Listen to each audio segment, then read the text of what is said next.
And I think the thing to talk about really is cost, right?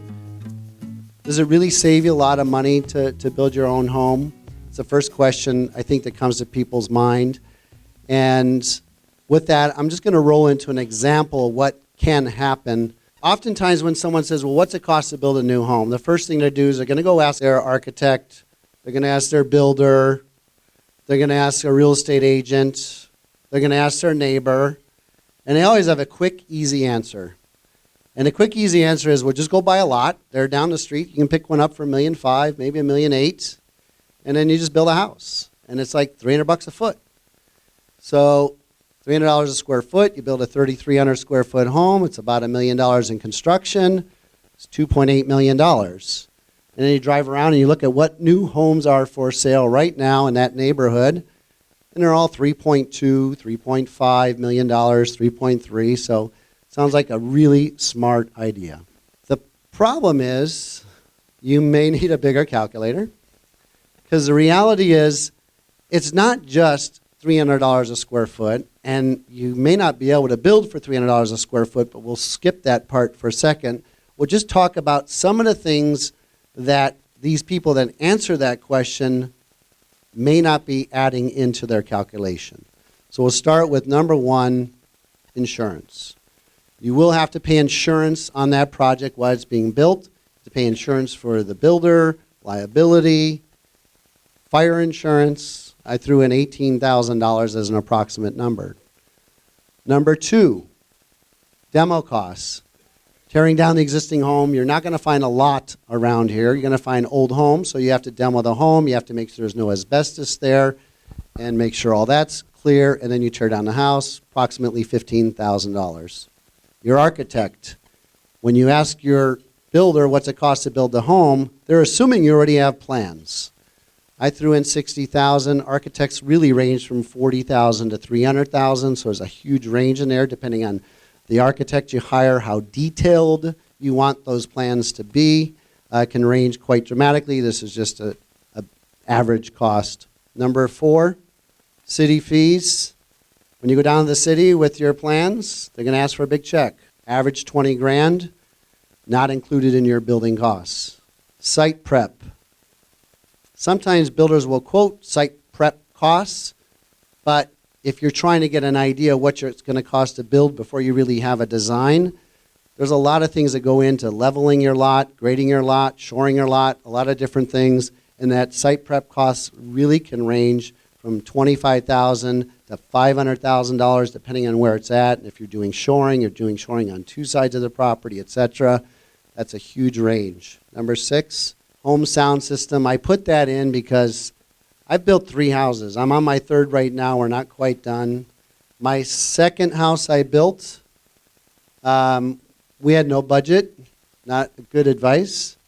So when we hired our sound guy, he put speakers everywhere. And they're upstairs, downstairs, underground, overground, and we had spent hundreds of thousands of dollars on an amazing sound system. But no builder counts your electrical sound system into your construction costs, and that can range, again, all the way up to hundreds of thousands of dollars. 7, home lighting systems. That's a huge range. Again, if you're going to get a high quality lighting system, those can range from literally just 25 grand, which is nothing, up to hundreds of thousands of dollars if you're going to have it properly engineered and put into your house. Next, rock star backyard. Again, most building budgets take into account that you're going to put in $5,000 in sod in your backyard and a tree in your front yard, and that's it. Once you sit down and you're going through your house and you finally realize you want a nice backyard, you want an outdoor kitchen, you want a fire pit, you want a water feature, you want a pool, you want a jacuzzi, or some combination of those, literally can be hundreds of thousands of dollars. You're not going to do a pool and a jacuzzi and a kitchen for less than 100 grand.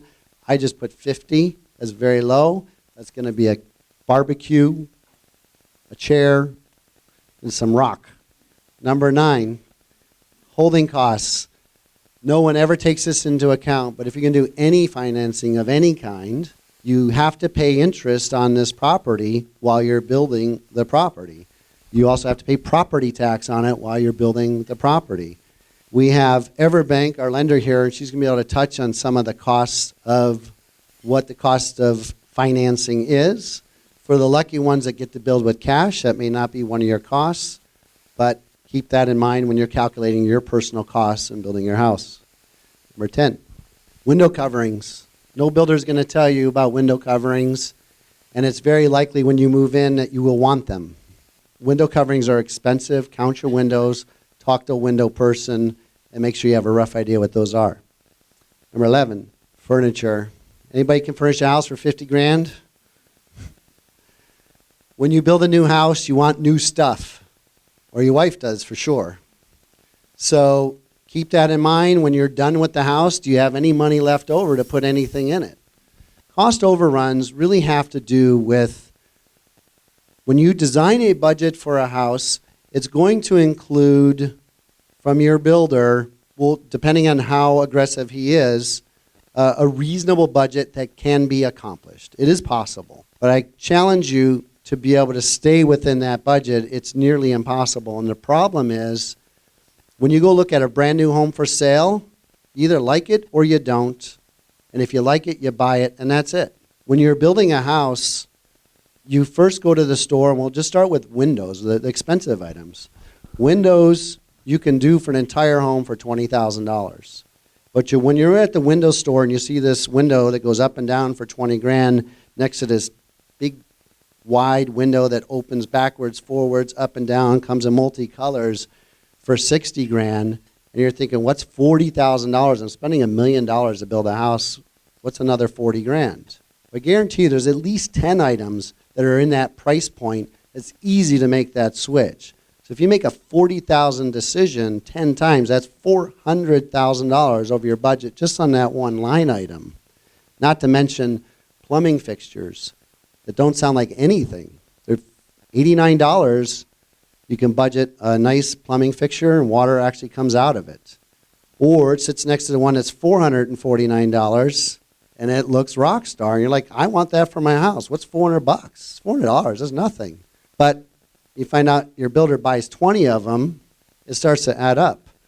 So these cost overruns is really the line item that gets most people. They don't think about it until they're at the store, they're just shopping, they're buying, and they don't control themselves.